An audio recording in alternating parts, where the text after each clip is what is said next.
I sat across from my family's attorney, Harold Pemberton, watching him shuffle papers with trembling hands. My parents flanked my brother, their faces stone cold. Harold cleared his throat. "Bedford, I regret to inform you that your trust fund, established by your late grandfather 20 years ago, has been legally transferred to your brother, Marcus." The room tilted. $240,000. Gone. My mother would not meet my eyes. My father smiled. That smile told me everything I needed to know about the next 10 years of my life. I left Harold's office in downtown Seattle without saying another word. The glass door swung shut behind me, and the rain hit my face like tiny needles. I walked to my car in the parking garage, got behind the wheel, and just sat there. My hands were shaking. $240,000. The number kept repeating in my head like a broken record. My grandfather had set up that trust fund when I was 8 years old. I remembered him taking me aside at his house in Tacoma, putting his weathered hand on my shoulder, and saying, "Bedford, you're the responsible one. This money is for your future." He died when I was 12, and I'd always known that fund was waiting for me. It was supposed to be mine when I turned 25. I was 28 now, and I'd been planning to use it as a down payment on a house. Gone. Just like that. I started the car and drove aimlessly through the wet Seattle streets. Capitol Hill, Queen Anne, Fremont. I wasn't going anywhere, just moving, because sitting still felt impossible. My mind kept replaying the meeting. The way my mother, Patricia, had stared at the wall instead of looking at me. The way my father, Dennis, had that satisfied little smile pulling at the corners of his mouth. And Marcus, my younger brother, 25 years old, sitting there with his arms crossed like he'd just won something. Marcus had always been the golden child who could do no wrong. 3 years ago, he dropped out of the business program at the University of Washington after a year and a half. Wasted $50,000 of tuition. Did my parents make him pay it back? No. They covered it, said he was finding himself. 2 years ago, Marcus crashed his Mercedes while driving drunk. Legal fees and the settlement to the other driver cost $75,000. Did Marcus face consequences? No. Dad paid for everything and made it disappear. Meanwhile, I'd worked my way through college. I got my engineering degree from Washington State University while working 25 hours a week at a warehouse. I graduated with honors, got a job at Boeing, and moved into a decent apartment in Capitol Hill. I paid my own bills, built my own life, and never asked my parents for a dime. And this was how they repaid me. They took what my grandfather explicitly left for me and handed it to Marcus like it was theirs to give. I pulled into my apartment building's parking lot around 6 in the evening. The rain had stopped, but the pavement was slick and reflected the streetlights in orange streaks. I sat in the car for another 10 minutes before I finally went inside. My apartment was small but comfortable. 1 bedroom, a kitchen with barely enough counter space for a coffee maker, and a living room with a couch I'd bought used from someone on Craigslist. I dropped my keys on the counter and stood there in the quiet. Then something clicked in my brain. A memory. I went to my bedroom closet and pulled down a cardboard box from the top shelf. It was dusty, and I sneezed as I set it on the bed. Inside were old documents from when my grandfather died. Estate papers, letters. And there, in a manila envelope, were stock certificates. My grandfather had owned shares in Pac North Logistics, a mid-sized shipping company my great-grandfather had founded back in the 1950s. The family still controlled it. My father was the CEO, my uncle Raymond was on the board, and various cousins worked there. When my grandfather died, he'd split his shares among family members. Most went to my father and uncle, but he'd left me 2,000 shares separately from the trust fund. I'd completely forgotten about them. I pulled out the certificates and stared at them. They were in my name only, not part of the trust, not under my parents' control, just mine. I grabbed my laptop and checked the current stock price for Pac North Logistics. The company wasn't publicly traded on the major exchanges, but shares changed hands privately, and there was a market value. My breath caught. The shares were worth about $90 each. 2,000 shares meant $180,000. My parents had been so focused on stealing my trust fund that they'd forgotten about these shares. Or maybe they never knew. Maybe my grandfather had kept it quiet, had intended for these to be my safety net. I sat on my bed for a long time, thinking. My parents had taken what was legally mine and given it to Marcus.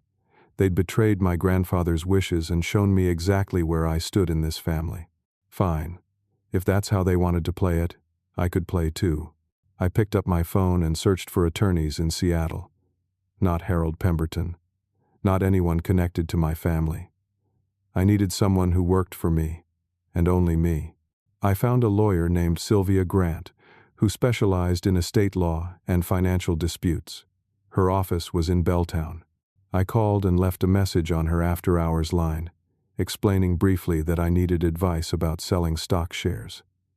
She called me back within an hour. "Bedford, I got your message. Tell me what's going on." I explained everything. The trust fund, Marcus, my grandfather's shares that my parents didn't know I still had. Sylvia listened without interrupting. When I finished, she said, "Those shares are legally yours. You can sell them whenever you want.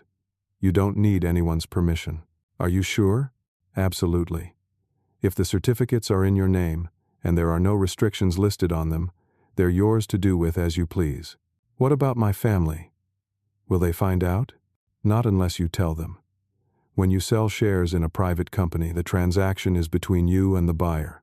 Now, there may be a company bylaw requiring you to offer them to existing shareholders first, but that's something we'd need to check. Do you have access to the company bylaws?" I didn't, but I wasn't about to ask my father for them. "I'll figure it out," I said. "Be careful, Bedford. Family and money are a dangerous combination." I thanked her and hung up. Then I called my brokerage firm. I'd opened an account years ago when I started working, mostly for my retirement contributions.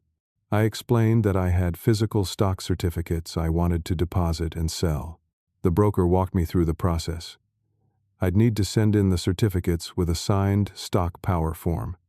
They'd verify everything and execute the sale. The whole thing would take 3 to 5 business days.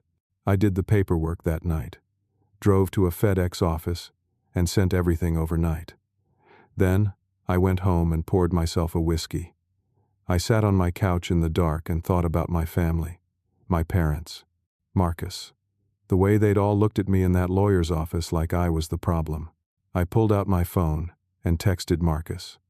"Congratulations on the trust fund. Hope it helps with your tuition." He replied almost immediately with a smug emoji and the words, "Thanks, bro. Finally getting my life together." I stared at that message for a full minute. Then I set my phone down and smiled. They had no idea what was coming. 3 business days later, I got a notification from my broker. The shares had sold. $182,000, minus fees and taxes. The money hit my account. I immediately transferred it to a new account I'd opened at a different bank, one my parents knew nothing about. I texted my father. "Just wanted to let you know I respect your decision about the trust fund. Family is complicated." He replied, "Glad you understand. Marcus needs this." I didn't respond. I just sat back and waited. They thought they'd won. They thought they'd gotten away with it. But I'd just taken $182,000 out from under them, and they had no clue. 3 weeks went by. I went to work, came home, lived my life. I didn't hear from my parents or Marcus. That was fine with me. I was done with them. Then, on a Tuesday morning, my phone rang. It was 7:30, and I was getting ready for work. The caller ID said Dad. I almost didn't answer.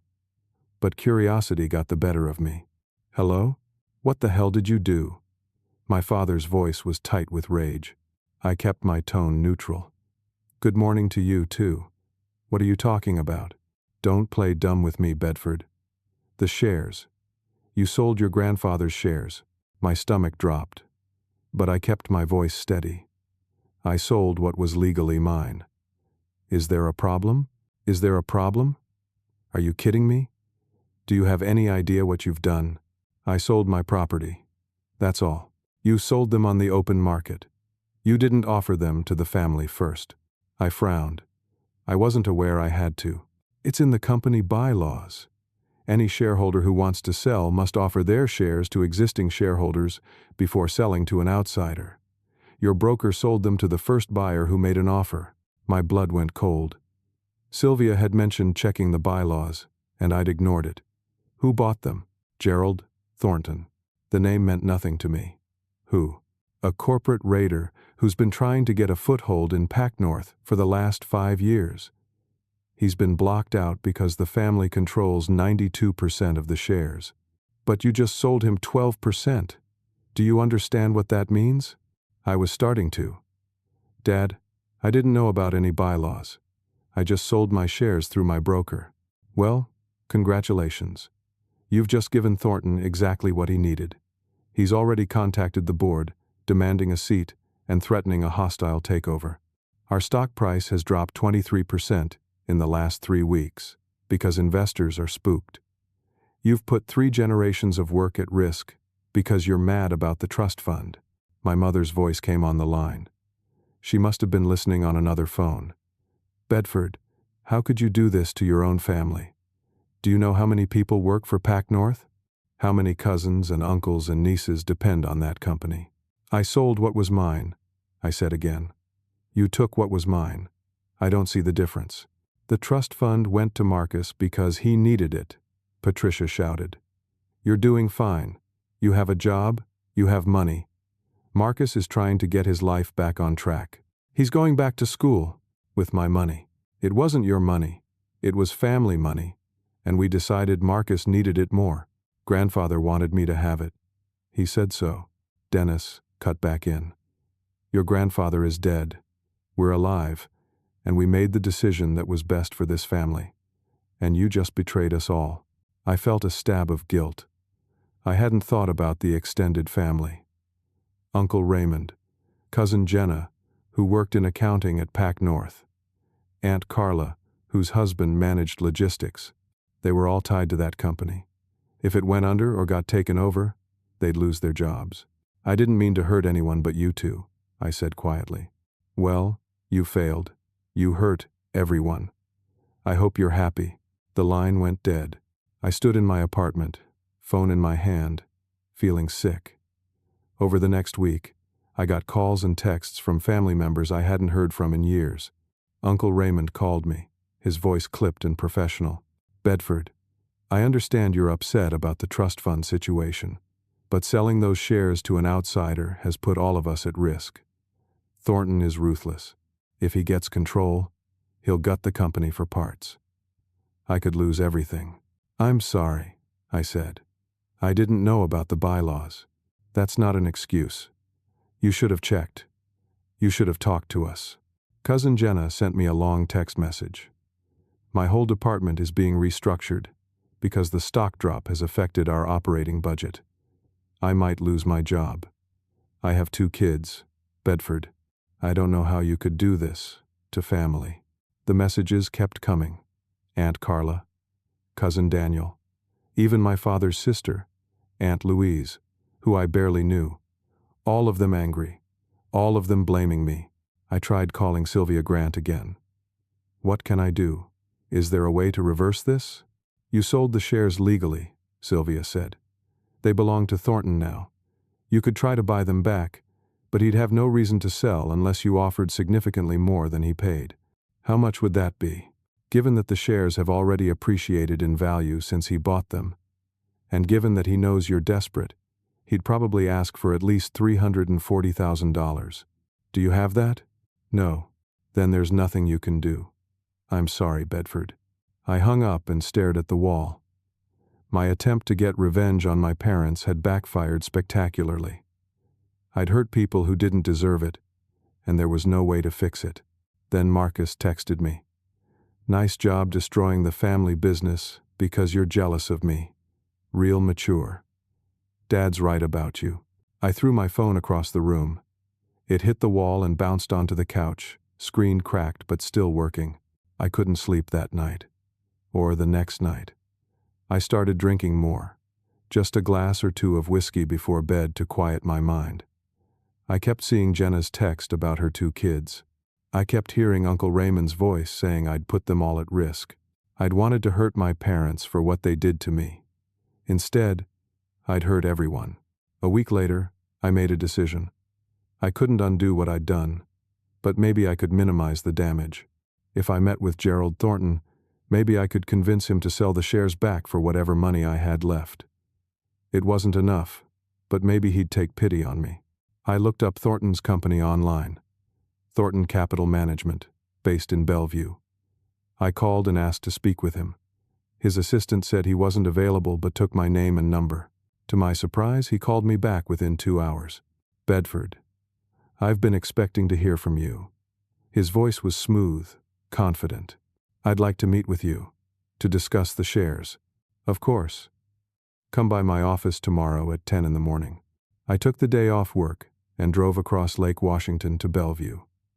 Thornton's office was in a gleaming high-rise overlooking the city. The receptionist directed me to the top floor.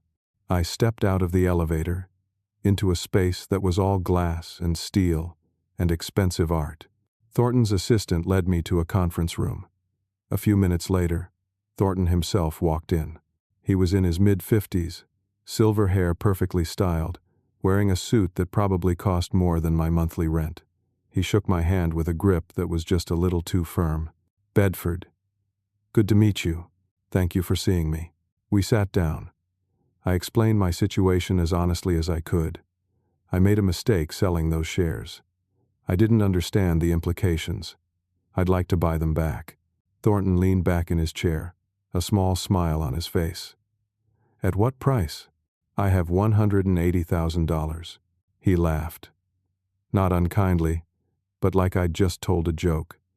Bedford, those shares are currently worth about $340,000, and that's conservative. With the position they give me in Pac North, they're worth far more than that to me strategically. I understand, but it's all I have. Then I'm afraid we don't have a deal. I felt desperation creeping in. Please, my family is suffering because of what I did. Innocent people might lose their jobs. That's unfortunate, but it's not my problem.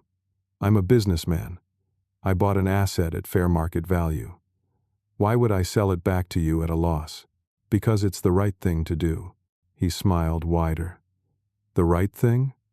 Bedford, let me tell you something about business. There's no such thing as the right thing. There's only leverage. And right now, I have all of it. I stood up. Fine. Thank you for your time. Hold on. Thornton pulled out his phone. Before you go, there's someone I think you should meet. He made a call. You can come in now. The conference room door opened, and Marcus walked in. I froze. What are you doing here? Marcus grinned at me, that same smug expression from the lawyer's office. Surprise, big brother. I looked between Marcus and Thornton. I don't understand. Thornton gestured for Marcus to sit. Your brother and I have been working together for quite some time. Marcus, why don't you explain? Marcus leaned forward, clearly enjoying himself. I contacted Gerald about 6 months ago. I told him about our family situation, about the trust fund, about you. My throat felt tight. What? I knew the family was planning to transfer your trust fund to me. I also knew you had those shares that grandfather left you separately. I figured you'd be pissed when you found out about the trust fund, and you'd retaliate by selling the shares. So I got in touch with Gerald and told him to be ready to buy them the second they hit the market. I couldn't breathe. You planned this? Of course I did. You think I'm stupid? I'm not the screw-up everyone thinks I am. I'm actually pretty smart when I want to be, Thornton added. Marcus came to me with a very interesting proposition. He gets the trust fund through legal channels. You get angry and sell your shares in retaliation. I buy the shares and get my foothold in Pac North. And Marcus gets to be the good son for once, while you take all the blame. And I paid him $75,000 for the tip, Thornton continued. A consulting fee, let's call it. Very reasonable price for that kind of information. I looked at Marcus. Why? Why would you do this to me? His expression hardened. Because I'm tired of being the family disappointment. Do you know what it's like being compared to you my whole life? Perfect Bedford, who does everything right, gets good grades, gets a good job, never makes mistakes. I was sick of it. So yeah, I took your trust fund, and I made sure you'd destroy yourself trying to get revenge. And it worked perfectly. I felt like the floor was tilting. Dad doesn't know, does he? He doesn't know you were involved. Of course not, Marcus said. As far as Mom and Dad know, you sold those shares out of pure spite. They think you're the one who betrayed the family. I'm the innocent victim. Thornton stood up. And if you try to tell your father about any of this, we'll both deny it. You have no proof. No recordings. No documents. Nothing. It's your word against ours. And given that you just nearly destroyed the family company, who do you think he'll believe? I looked at both of them. This is blackmail. No, Thornton said calmly. This is business, and you just lost. Marcus stood up too. You should go, Bedford. We're done here. I left the conference room on shaky legs. I made it to my car before I had to pull over and throw up in a gas station parking lot. My own brother had orchestrated this entire thing. He'd manipulated me, used my anger against me, and turned the whole family against me in the process. I drove home in a daze. When I got there, I called my father. Dad, I need to talk to you. It's about Marcus. I don't want to hear excuses, Bedford. It's not an excuse. Marcus set me up. He's been working with Thornton this whole time. There was a long silence. Then, what are you talking about? I explained everything. The meeting with Thornton, Marcus's confession, the $75,000 payment. When I finished, Dennis said, "You're lying." I'm not lying. Marcus admitted it to my face. You're trying to blame your brother for your own actions. That's pathetic, Bedford. Dad, please. You have to believe me. Why would Marcus do that? What possible reason would he have? Because he's tired of being compared to me. He said so himself. You're making excuses. You screwed up, and now you're trying to drag Marcus down with you. I expected better from you. I'm telling the truth. No. You're telling lies because you can't accept responsibility. Don't call me again until you're ready to apologize. He hung up. I tried calling Patricia. Same result. She didn't believe me either. Marcus would never do something like that. You're just jealous that we gave him the trust fund. I had no proof. No recording of Marcus's confession. No documentation of the payment from Thornton. Just my word. And my word meant nothing to my family right now. Over the next few days, I tried reaching out to Uncle Raymond, to Aunt Louise, to anyone who might listen. They all shut me down. The story had spread through the family. Bedford sold shares out of spite, nearly destroyed the company, and now he's lying about Marcus to avoid taking responsibility. I was completely isolated. A week later, Cousin Jenna confronted me at a coffee shop near my apartment. I don't know how she knew I'd be there, but she walked up to my table with fury in her eyes. My department got cut, she said. 23 people, including me. Because of the stock drop, because of what you did. Jenna, I'm sorry.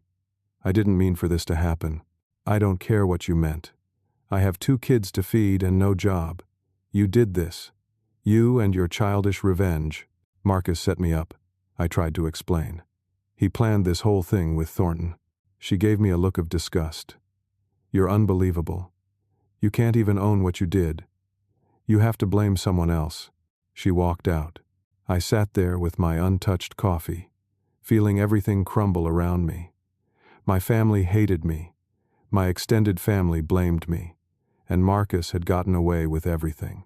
I went home and didn't leave my apartment for 3 days except to go to work. I called in sick one day just to lie in bed and stare at the ceiling. My friends started asking if I was okay. I told them I was fine, but I wasn't fine. I was falling apart.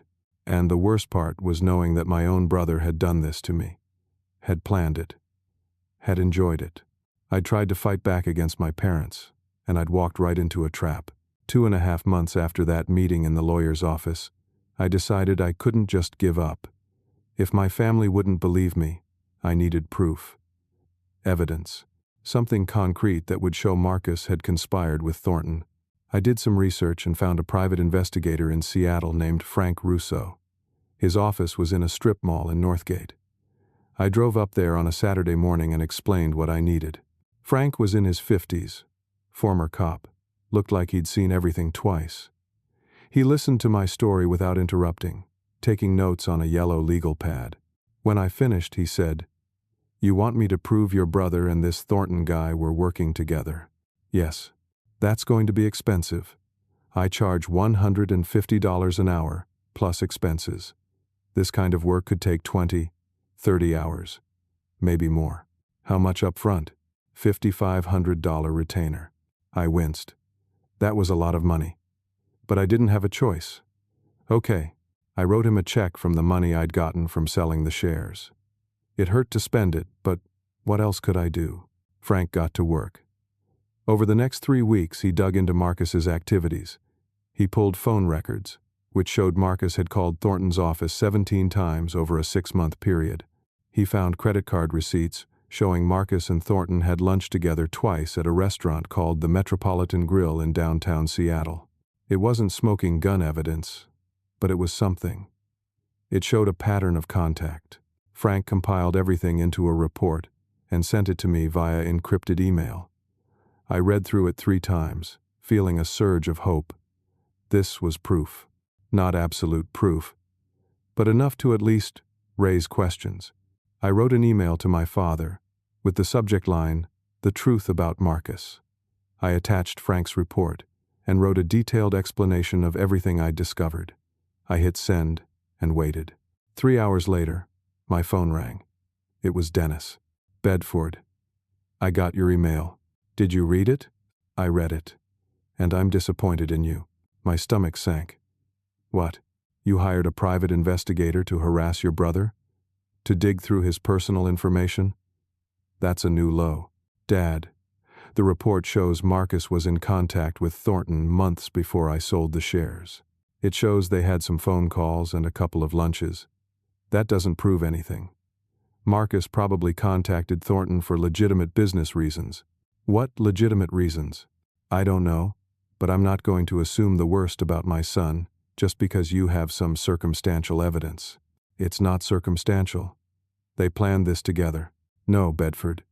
You messed up, and now you're obsessed with blaming Marcus. This needs to stop." Patricia got on the line. "You need to leave Marcus alone. He's trying to rebuild his life, and you're trying to destroy him. First, you nearly bankrupt the family company, and now you're stalking him with a private investigator. What's next?" "I'm not stalking him. I'm trying to prove what he did." "You're being paranoid," Patricia said. "And honestly, you're starting to scare us. Maybe you need to talk to someone. A therapist." "I don't need a therapist. I need you to believe me." Dennis's voice went cold. "Until you can accept responsibility for your actions and stop attacking your brother, we have nothing to say to you. Goodbye, Bedford." They hung up. I sat there, defeated. The proof wasn't enough. They'd decided I was the villain, and nothing I showed them would change their minds. Then, 2 days later, something happened that made everything so much worse. I got a call at work from Boeing's Human Resources Department. A woman named Sandra Barnes asked me to come to her office immediately. Her tone was serious, and my stomach dropped. I walked to the HR building, my mind racing. When I got to Sandra's office, there were 2 other people there. A man from Boeing's security division and another HR representative. Sandra gestured for me to sit. "Bedford, we've received a complaint that we need to investigate." "A complaint? About what?" "An anonymous tip came in yesterday, claiming that you've been falsifying expense reports and embezzling company funds." The room seemed to tilt. "What? That's insane." "We take all allegations seriously. We've begun a preliminary investigation, and I have to tell you, there are some irregularities." "What irregularities? I haven't falsified anything." Sandra slid a folder across the desk. These are expense reports you submitted over the last 2 years. We've found discrepancies totaling approximately $32,000. Receipts that don't match expenses, reimbursements for trips that may not have occurred. I opened the folder with shaking hands. Inside were copies of expense reports. But they'd been altered. Receipts I'd never submitted. Amounts that were wrong. Someone had doctored these documents to make it look like I'd been stealing. "This isn't me," I said. "Someone has altered these. We're investigating that possibility. But until the investigation is complete, we're placing you on administrative leave with pay. You'll need to surrender your badge and leave the premises immediately. You can't be serious." The security officer stood up. "Please come with me, Mr. Bedford. I'll escort you out." I was walked out of the building like a criminal. Colleagues stared as I was escorted through the halls. I had to clean out my desk while the security officer watched. Then I was led to my car and told not to return to Boeing property until the investigation was resolved. I sat in my car in the parking lot, hands gripping the steering wheel so hard my knuckles turned white. This was Marcus. It had to be. He'd found out about the private investigator and retaliated by framing me for embezzlement. I called Frank Russo. "Someone's framing me at work. Falsified documents saying, 'I stole money. Can you prove it's your brother?' No. But who else would do this? Bedford, if you're under investigation for embezzlement, you need a lawyer, not a PI. And you need one now." I called Sylvia Grant. She referred me to a criminal defense attorney named Richard Stone. I met with Richard that afternoon and explained everything. The trust fund, the shares, Thornton, Marcus, and now this. Richard reviewed the expense reports. These look convincing. Whoever did this knew what they were doing. It was Marcus. Or Thornton. Or both of them. Can you prove it? No. Then we have a problem. Boeing will investigate thoroughly. If they believe you embezzled funds, they'll fire you and possibly press charges. I didn't do this. I believe you. But we need evidence to prove it. And that's going to be difficult. Over the next few weeks, my life became a nightmare. Boeing's investigation dragged on. I was suspended, no access to my work, my income frozen except for the bare minimum. News spread through my professional network. Colleagues stopped returning my calls. A connection on LinkedIn removed me. Then my girlfriend, Natalie, who I'd been seeing for 8 months, sat me down one evening. "Bedford, we need to talk." I knew what was coming. "Natalie, please. I didn't do what they're saying. That's not the issue. The issue is that your life is chaos right now. Your family hates you. You're under investigation at work. You're obsessed with proving your brother is out to get you.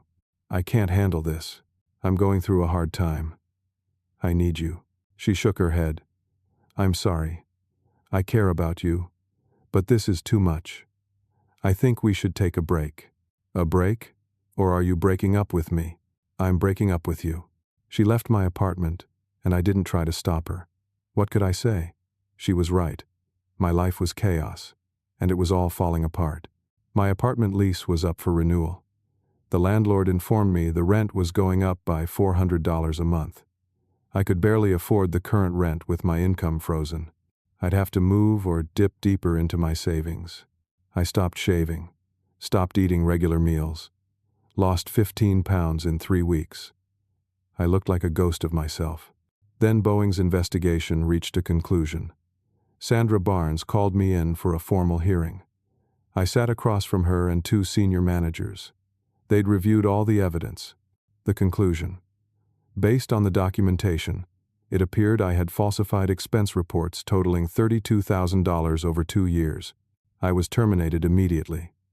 Boeing would not pursue criminal charges if I agreed to repay the money and sign a non-disclosure agreement. If I refused, they'd take legal action. I signed. What choice did I have? I couldn't afford a prolonged legal battle. I walked out of Boeing for the last time, with a cardboard box containing the few personal items from my desk. My career at the company I dreamed of working for since college was over. I couldn't get another job. Every application I submitted, every interview I managed to get, ended the same way. They'd call Boeing for a reference, and I'd be rejected. Word spread fast in the aerospace industry. Bedford got fired for embezzlement. My professional reputation was destroyed, and I still owed $32,000 to Boeing for money I never stole. 4 months after that meeting in the lawyer's office, my life had completely collapsed. Boeing sent the $32,000 debt to a collections agency. I couldn't pay it. I didn't have $32,000, and with no income, I had no way to get it. My credit score plummeted from 730 to 512 in a matter of weeks. I applied to every engineering firm in the Seattle area, every manufacturing company, every tech startup. Nothing. As soon as they ran a background check or called Boeing, I was done. I started applying for jobs outside my field. Retail positions, warehouse work, administrative assistant roles. Still nothing. Even those jobs dried up once they saw the gap in my employment and dug into why I'd left Boeing. I was running out of money fast. The rent increase on my apartment meant I was paying $2,400 a month. My savings from the share sale were evaporating. Between the private investigator, the attorneys, daily expenses, and now collection calls from Boeing, I was bleeding cash. Then the second bomb dropped. I came home one afternoon to find an envelope from the Internal Revenue Service in my mailbox. My hands shook as I opened it. It was a notice of audit. The IRS was investigating my offshore account, the one where I'd transferred the money from selling the shares. Someone had filed an anonymous tip claiming I was hiding assets to avoid paying taxes. I nearly threw up right there in the hallway. I called Richard Stone immediately. The IRS is auditing me. For what? The account where I put the money from selling my shares. Someone reported it as tax evasion. Richard was quiet for a moment. Did you pay taxes on the sale? Yes. My broker handled it. Well, I thought he did. I need to check with my accountant. I called my accountant, a man named Paul Hendricks, who I'd used for years. Paul pulled my records. Bedford, there's a problem. When you set up that offshore account, some of the paperwork was filed incorrectly. The transfer itself triggered reporting requirements that weren't met properly. What does that mean? It means you owe additional taxes, penalties for improper reporting. I'd estimate around $19,000. $19,000? Paul, I don't have $19,000. I'm sorry. But if the IRS is auditing you, we need to get this cleaned up immediately. Otherwise, it's going to get much worse. I met with an IRS auditor 2 weeks later. Her name was Barbara Walsh, a middle-aged woman with steel-gray hair and no smile. She reviewed my financial records with the efficiency of a machine. Mr. Bedford, you established an offshore account and transferred a substantial sum without following proper reporting procedures. Whether this was intentional or negligence, the result is the same. You owe back taxes and penalties. I can explain. I was protecting assets after a family dispute. Your motivations don't matter. The law is clear. I tried to explain the trust fund situation. Marcus, Thornton, everything. Barbara listened with the expression of someone who'd heard every excuse in the book. Mr. Bedford, pay what you owe, and this matter will be closed. If you don't, we'll place a lien on your assets and garnish any future wages. I don't have the money. Then I suggest you find it. The IRS placed a lien on my bank accounts. My remaining savings, about $43,000, were frozen. I couldn't access them until the tax issue was resolved. And I couldn't resolve the tax issue without money I didn't have. I was completely broke. I called my one remaining friend, Tyler, and asked to borrow money, $800 to make rent for the month. Man, that's all I've got in my savings, Tyler said. But yeah, I'll help you out. You doing okay? I'm fine, I lied. He sent me the money via an app. I paid rent. Barely.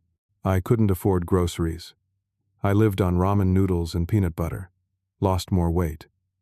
My clothes hung loose on my frame. My car insurance lapsed because I couldn't make the payment. 3 days later, I got into a minor accident. Someone rear-ended me at a stoplight. Minimal damage, But because I didn't have insurance, I couldn't file a claim. The other driver reported me, and my car got towed for driving without insurance. The impound fees were $650, plus the cost of getting insurance reinstated. I didn't have it. I couldn't get my car back. So now I was unemployed, broke, without a car, facing IRS liens, and completely isolated. I sat in my apartment one night, staring at the bare walls. I'd sold most of my furniture to pay for food. My couch was gone. My TV, my desk. I had a mattress on the floor, a folding chair, and a laptop that was 3 years old and barely worked. I pulled up Marcus's social media. I don't know why I tortured myself, but I couldn't help it. His feed was full of pictures. Marcus at a nice restaurant with his girlfriend. Marcus in a new car, a sleek BMW. Marcus posting about his journey back to school, though I knew he was only taking 2 online classes and spending the rest of his time partying. My father had posted a picture of Marcus with the caption, "So proud of my son for turning his life around." No mention of me. Not in 4 months. I checked family social media. Photos of gatherings I wasn't invited to. Thanksgiving was coming up in 2 weeks. I hadn't gotten an invitation. Uncle Raymond posted about the company recovering. Grateful the crisis is behind us. Family sticks together. I wasn't family anymore. I opened a blank email addressed to my parents. Subject line, "I'm sorry." I started typing an apology. For selling the shares. For everything. I was ready to beg for forgiveness for things I didn't do, just to make the nightmare stop.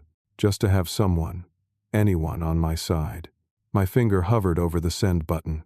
Then my laptop dinged with a new email notification. The sender was unknown.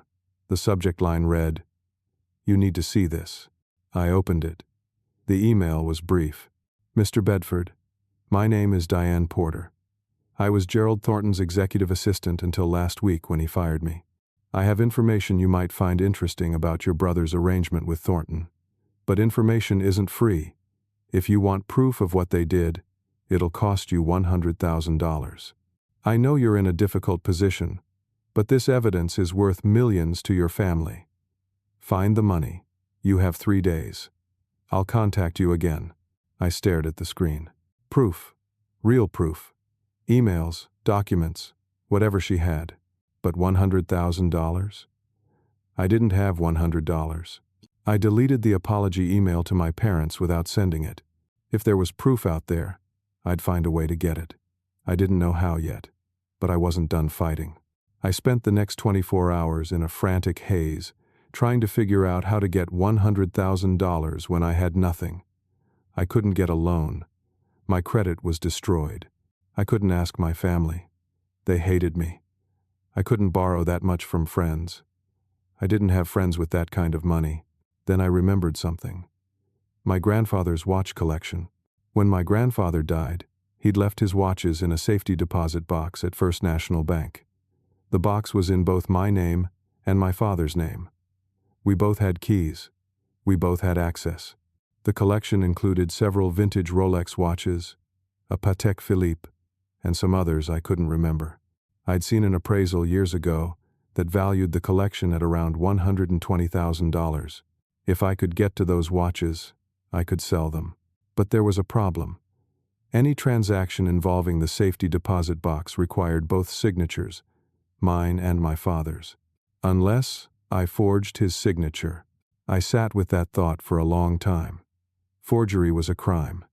If I got caught, I'd face criminal charges, jail time. But if I didn't do this, Marcus would get away with everything. I'd spend the rest of my life destroyed, and no one would ever know the truth. I made my decision. That night I broke into my father's home office. I still had a key to my parents' house from years ago. They'd never asked for it back. I waited until 2 in the morning, drove over in an Uber, and let myself in quietly. My parents were asleep upstairs. I went to Dennis's office and rifled through his file cabinet until I found what I needed. Old documents with his signature, contracts, letters. I took pictures of several signatures with my phone, then left as quietly as I'd come. Back home, I practiced forging my father's signature for hours, over and over until I could replicate it almost perfectly. My hand cramped, my eyes burned, but by morning, I had it down. The next day, I went to First National Bank. I brought the safety deposit box key and a notarized letter I'd created using a template I found online. The letter stated that Dennis Bedford authorized the removal of items from the box. I'd forged his signature at the bottom. The bank manager, an older man named Mr. Hartley, examined the letter carefully. My heart pounded so hard I was sure he could hear it. I'll need to verify this with our records. One moment. He left me sitting in a small office. I thought about running. If he called my father to verify, I was done. 5 minutes passed. Then 10. Mr. Hartley returned. Everything appears to be in order. Follow me. I almost collapsed with relief. He led me to the vault, used both keys to open the safety deposit box, and left me alone in a private room. Inside the box were 8 watches in protective cases. I took all of them and left the bank before anyone could stop me. I'd just committed a felony. That afternoon, I contacted a private collector I'd found through an online forum for luxury watches. His name was Martin, and he agreed to meet me at a coffee shop in Bellevue. Martin was in his 60s, wore an expensive suit, and examined the watches with a jeweler's loupe. "These are authentic," he said. "Beautiful pieces. I can offer you $110,000 cash for the lot." Deal. We made the exchange in the parking lot. He handed me a small duffel bag filled with cash.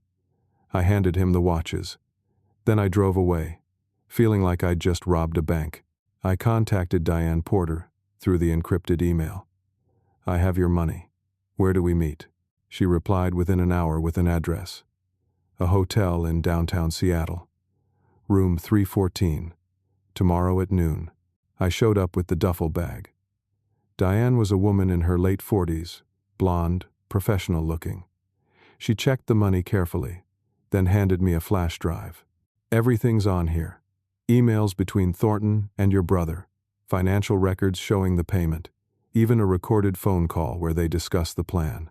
Thornton recorded all his business calls for his records. He didn't know I had access to his archives." "Why are you doing this?" "Because Thornton is a bastard who fired me after 7 years without cause. He ruined my career. Now I'm ruining his. Simple as that." I took the flash drive and left. Back home, I plugged it into my laptop. The files were all there. Emails from Marcus to Thornton dated 8 months ago. Subject lines like, "Opportunity for you and timeline confirmed." One email laid out the entire plan in Marcus's own words. "Bedford will sell his shares once he finds out about the trust fund. You need to be ready to buy them immediately. I'll get the trust fund. You'll get your foothold in Pac North. And Bedford will be the villain. Everyone wins except him." There were financial records showing a wire transfer of $75,000 from Thornton Capital Management to an account in Marcus's name. And there was a recording, 3 minutes long. Thornton and Marcus discussing the plan, laughing about how easy it would be to manipulate me. I had everything. But I also knew that if my father found out I'd stolen the watches and forged his signature, I'd go to prison. I needed to use this evidence carefully. I called Richard Stone, the attorney who'd helped me during the Boeing investigation. "Richard, I have proof. Real proof of Marcus's conspiracy with Thornton." "How did you get it?" "I'd rather not say." "Bedford, if you obtained evidence illegally, it might not be admissible." "I didn't obtain it illegally. Someone gave it to me." That was technically true. Diane had given it to me. I just didn't mention how I'd paid for it. Richard and I spent the next 2 days strategizing. We needed to present this evidence in a way that would expose Marcus and Thornton without exposing my theft of the watches. Richard suggested we go to Pac North's board first, force them to take action, then deal with my parents. Richard arranged an emergency board meeting.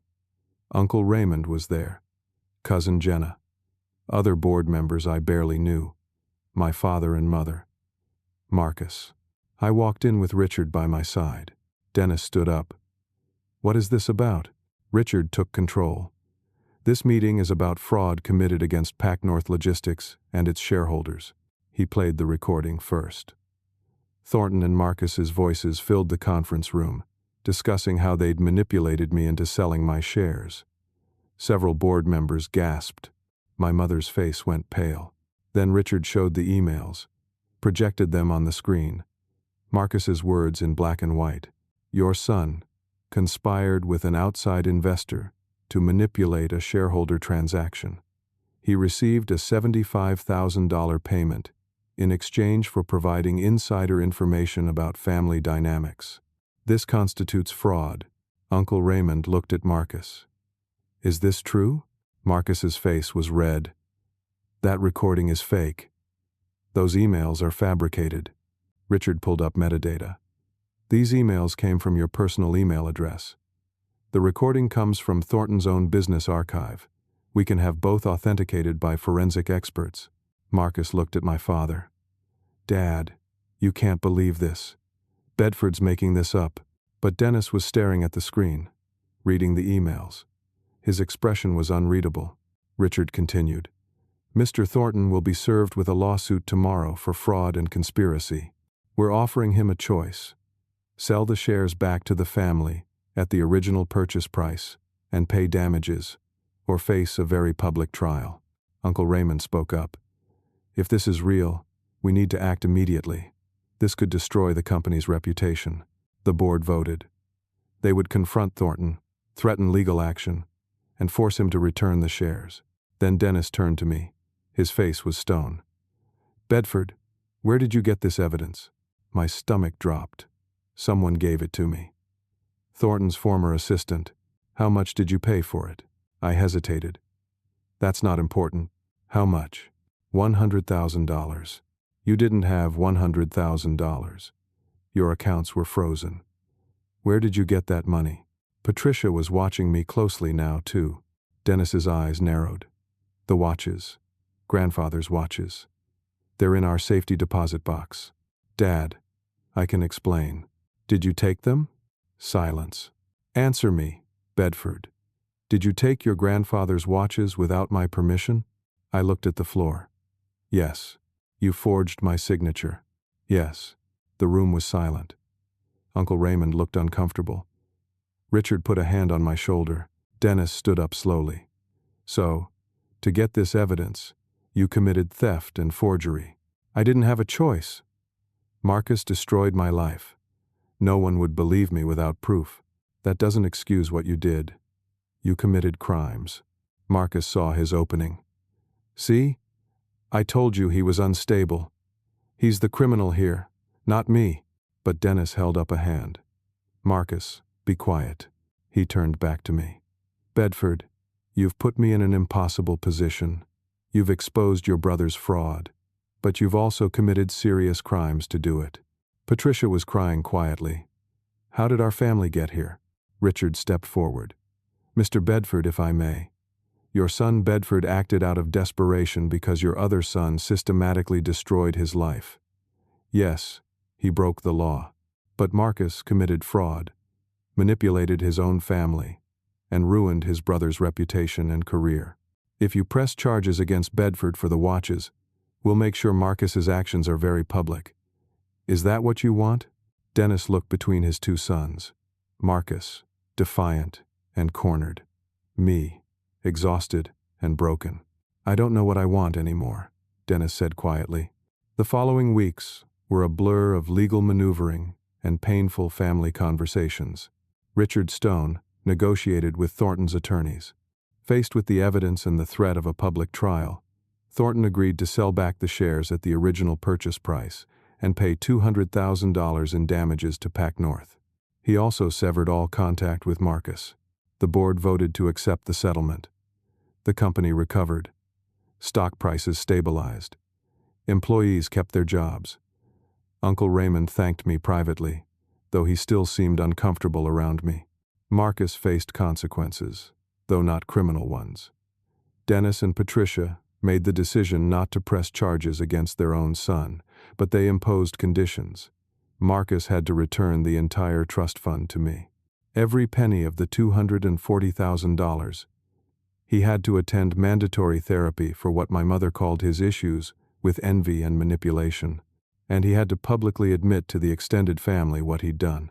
The family gathering where Marcus made his confession was one of the most uncomfortable moments of my life. Cousins, aunts, uncles, all gathered in my parents' living room.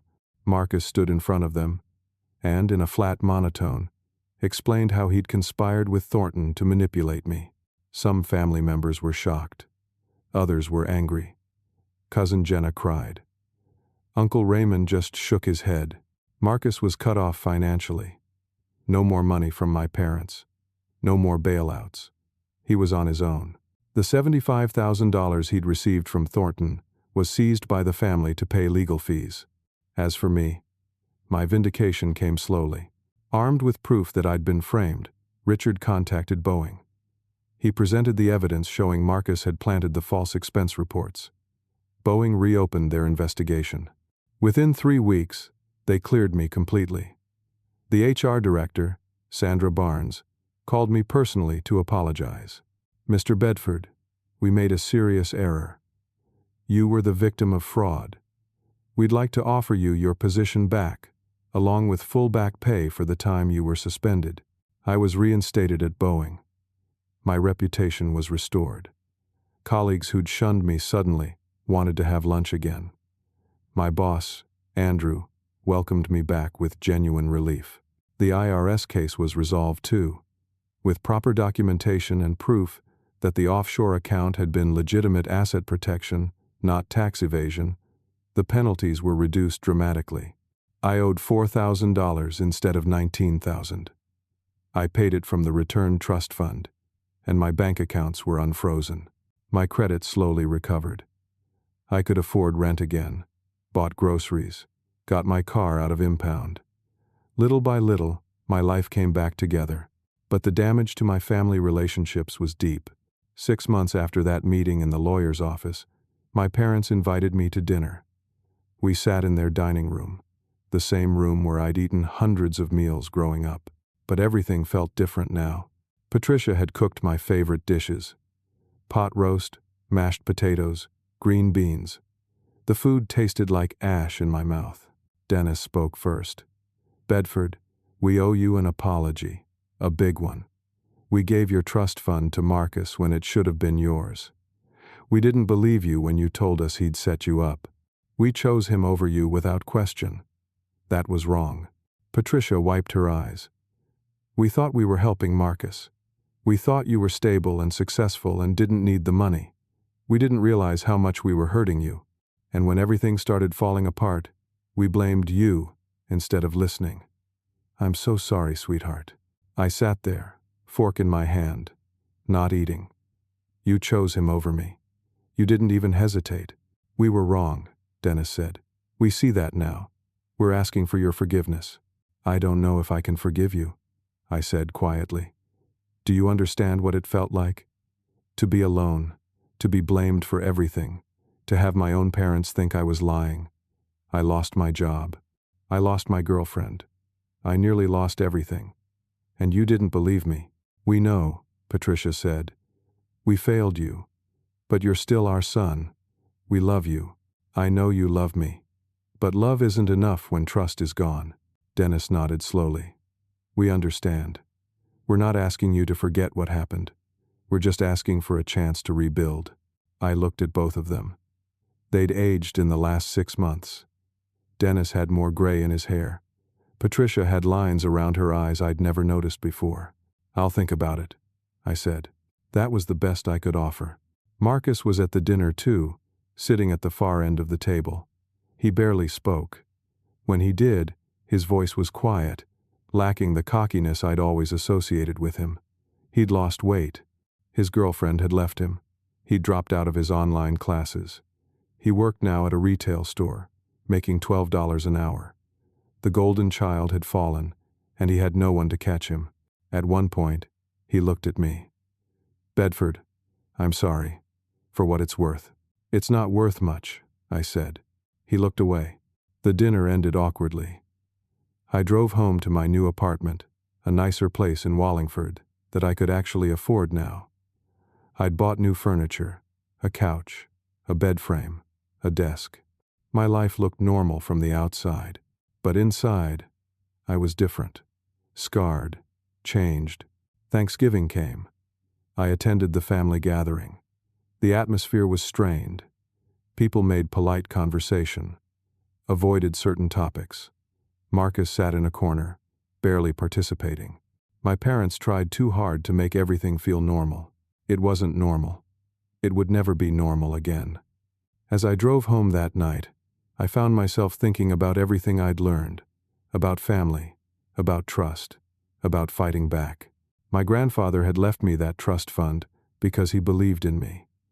My parents had given it away because they didn't think I needed it. They'd been wrong. And their mistake had set off a chain of events that nearly destroyed me. But I hadn't let it. I'd fought back. Yes, I'd made mistakes. I'd sold those shares without understanding the consequences. I'd stolen the watches and forged my father's signature. Those were crimes. I wasn't proud of them, but I'd also refused to give up. When everyone turned against me, when I had nothing, when Marcus and Thornton thought they'd won, I found a way to expose the truth. I took risks. I broke rules. And I won. The trust fund was mine now. All $240,000 returned by Marcus. I'd invested most of it wisely, some in index funds, some in a high-yield savings account. Some I kept liquid for emergencies. I was building my future, the way my grandfather had intended. I'd been promoted at Boeing. Junior project manager. Better pay, more responsibility. My career was back on track, maybe even better than before. I'd started dating someone new, Harper, a woman I'd met at work. She was smart, kind, and didn't know about my family drama. I'd told her some of it, but not everything. We were taking things slow. Life was good, at least on paper. But every time my phone rang, and it was my parents, I hesitated before answering. Every family event felt like I was performing in a play, saying lines that didn't quite fit. The damage was permanent. Some betrayals cut so deep that forgiveness isn't really possible. You can accept what happened, you can move forward, but you never forget. Marcus taught me that family can be your greatest enemy, that the people who should protect you can be the ones who hurt you most.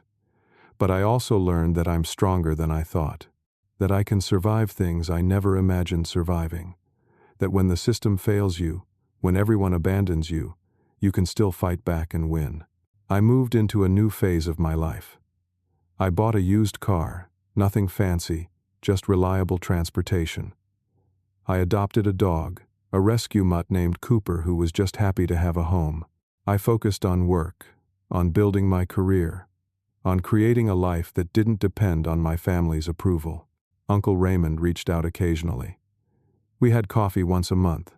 He never said it directly, but I could tell he felt guilty for doubting me. Cousin Jenna apologized too. She'd gotten a new job at a tech company and was doing well. We were civil, but the closeness we'd had growing up was gone. As for Marcus, I barely saw him. He didn't come to many family events anymore. I heard through my mother that he was struggling, working odd jobs, living in a small studio apartment. Part of me felt bad for him. He was my brother, after all. But a larger part of me felt nothing. He'd made his choices.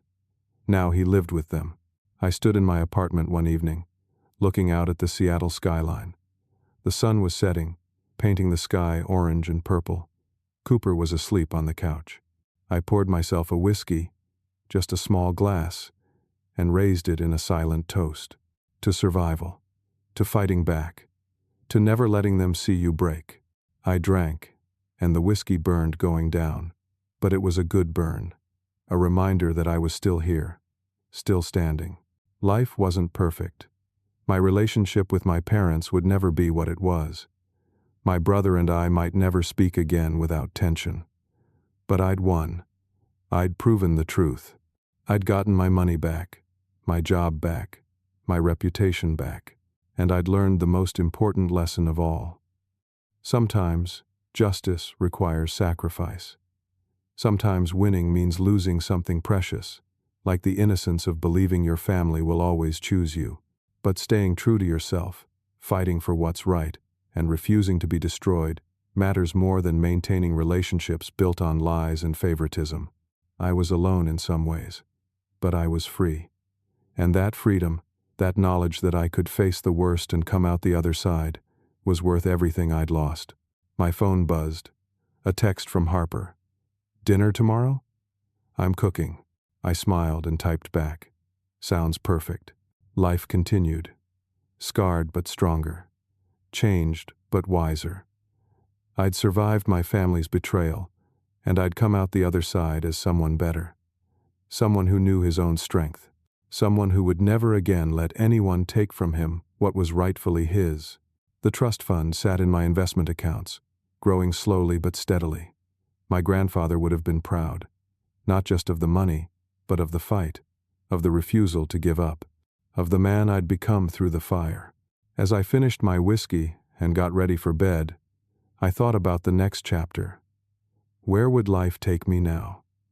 What would I build with this second chance? I didn't have all the answers, but I knew one thing for certain. I'd never let anyone make me feel small again. I'd never let family loyalty blind me to betrayal, and I'd never stop fighting for what was mine. That was my victory. Not just the money or the vindication, but the knowledge that I was stronger than the people who tried to break me. And that was enough. Now let me ask you something. Have you ever had to fight for something that was rightfully yours, even when everyone around you said you were wrong? Have you ever faced a situation where doing the right thing meant breaking some rules? What would you have done in Bedford's position? I'd love to hear your thoughts in the comments below. If this story resonated with you, if you felt Bedford's pain and cheered for his victory, please hit that like button and subscribe to this channel. Share this story with someone who might need to hear it. Someone who's facing their own family struggles or fighting their own battles. Your support helps me bring more stories like this to life. Thank you for listening to Bedford's Journey. I hope it reminded you that even in your darkest moments, you're stronger than you think. Keep fighting, keep believing in yourself, and never let anyone take what's rightfully yours without a fight. Until next time, take care of yourselves and each other.